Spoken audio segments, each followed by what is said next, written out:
Another one that I wanted to talk about is in the Insurance Journal about a massive insurance fraud scheme in New York, and they've been talking about this for a couple weeks now.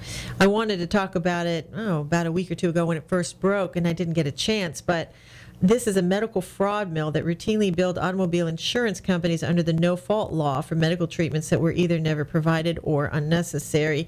And there were 36 defendants, including 10 doctors and 3 attorneys, with clinics allegedly receiving cash kickbacks for each referral from other individuals who fraudulently owned, operated, and controlled similarly incorporated entities.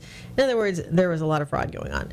So it's nice to see that they're starting to crack down on places like that. We certainly have them in Florida. I've seen them. I will not name names, but it will be very interesting to see if Florida follows suit and begins to crack down on some of their fraudulent activities that are going on here.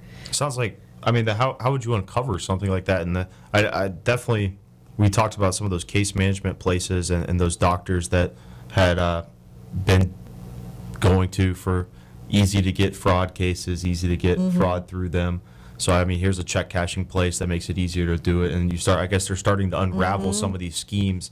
And I'm sure there are big schemes all over the U.S. And that's, and what Ben's referring to right now is in Florida here, the Senate on Thursday unanimously approved a bill aimed at cracking down on workers' compensation insurance fraud that involves check cashing businesses.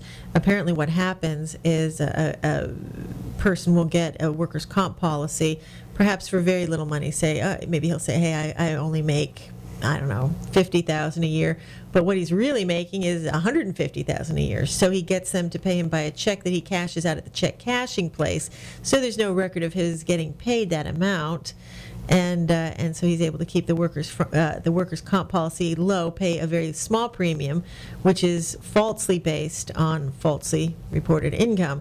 And so apparently Florida has caught on to that, and they're going to be doing something about that soon.